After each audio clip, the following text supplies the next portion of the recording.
Harry and Meghan. More reasons for the failure of Meghan's podcast series, Archetypes. 12 tedious, deathly dull episodes that came to nothing. They were a commercial flop. Nobody was interested. And Harry produced nothing. They got an £18 million contract from Spotify to produce content. All they got was 12 episodes of a epically boring podcast series called Archetypes, in which Meghan interviewed herself, spoke about herself, and had a couple of celebrities along for the ride.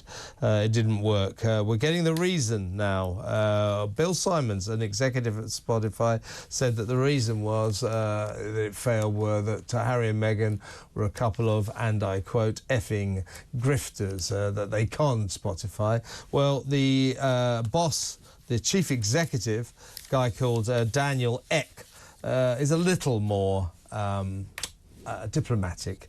He says that it didn't work because it didn't make consumers happy. So I suppose, that's why he gets the big bucks. Yeah, if you come up with a product that doesn't make consumers happy, that's called a failure. So it's more reasons as to why this deal collapsed. So let's talk to TalkTV's royal correspondent, Rupert Bell. Hello, Rupert. Afternoon, Kevin. Yeah, I mean, Daniel Ek getting involved, he's the chief executive of Spotify, following the, shall we say, less than diplomatic comments of his colleague Bill Simons, who's called the royal couple a couple of effing grifters. Daniel Ek said, well, basically their product just did not keep the consumers happy.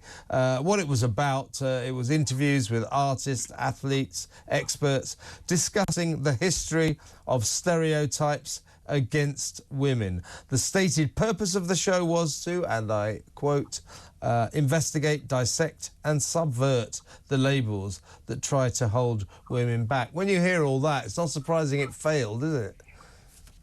The problem, yeah, it was dull. There's no two ways about it.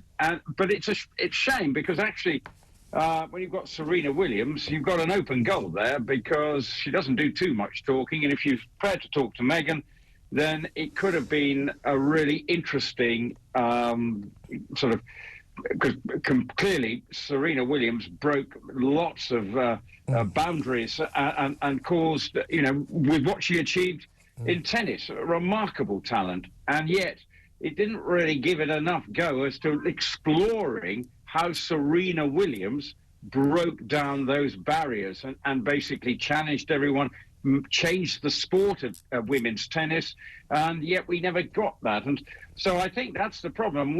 And the chief executive of Spotify was sort of glad-handing lots of multi-million-pound deals to all sorts of people, of which he obviously got his head turned a little bit by the sort of maybe the glitz and glamour of the Duke and Duchess of Sussex coming on board. But actually it proved to be a poor commercial decision, and there were other poor commercial decisions. So you can't just say they were to blame, but we do know the podcast market now is incredibly competitive, and you've got to provide something that stands out and actually entertains, informs, and doesn't feel like it's a sort of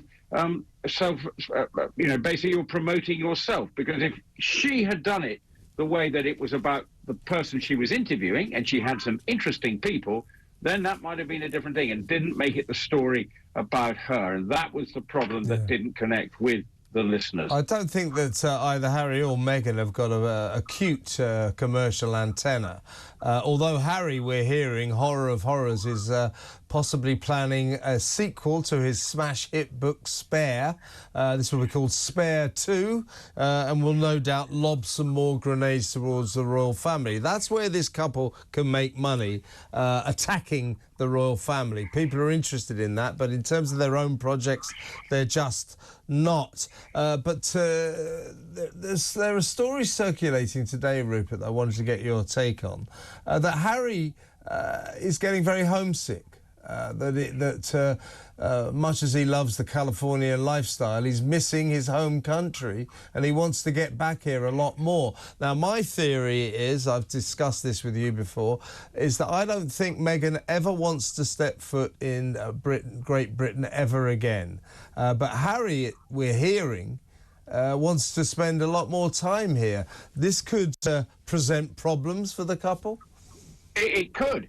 But the interesting thing is when he came back for the Invictus Games and the World Child, he's actually good at this stuff. And we know that that's what he was really good at it. And, and he does have a way of engaging with people who come out and see him. And this is what he's missing probably in his, what he was born to do. And this is the problem for him, because after the Invictus Games and, coming over here, that's been such a huge part of his life. What does he do now if these things like the Spotify deal aren't yielding any, they've now come to an end? What about the Netflix? Where's that going to go? So what has he got to do? And that's the problem. It's probably easier for Meghan because she can reform her Instagram and do all that, which was successful before. So she does have opportunities and to make commercial decent money going back to what she did before, not necessarily acting, but in the sort of influencer phase, because there are huge numbers of people who will listen to her and take on board what she's saying. But for Harry, he's left in a sort of rudderless situation, and that's his problem, because he's not with his friends in this country. He seems to have been cut off from them, and I think ultimately he's missing that. Although, of course, he's got his children, and no one's saying that he doesn't want to be with his children, but he's actually missing another dimension to his life. And unfortunately for him, it's not in this country, unless he can find a way to build bridges. But if he goes and produces another book, and we've got Omid Scobie's book coming out, which again is going to probably put their side of the story post-funeral and coronation. So again, the royal family are probably going to take a pretty dim view to some of the things that may come out in that book.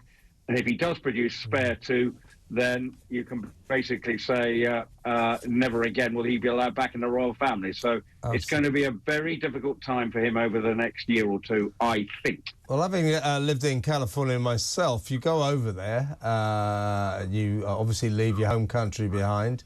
It takes a couple of years before you really start to think, really starts to dawn on you what you're missing. And I think I know the process that Harry's going through right now. And he will want to mend bridges with his family, I know that. But she will not accompany him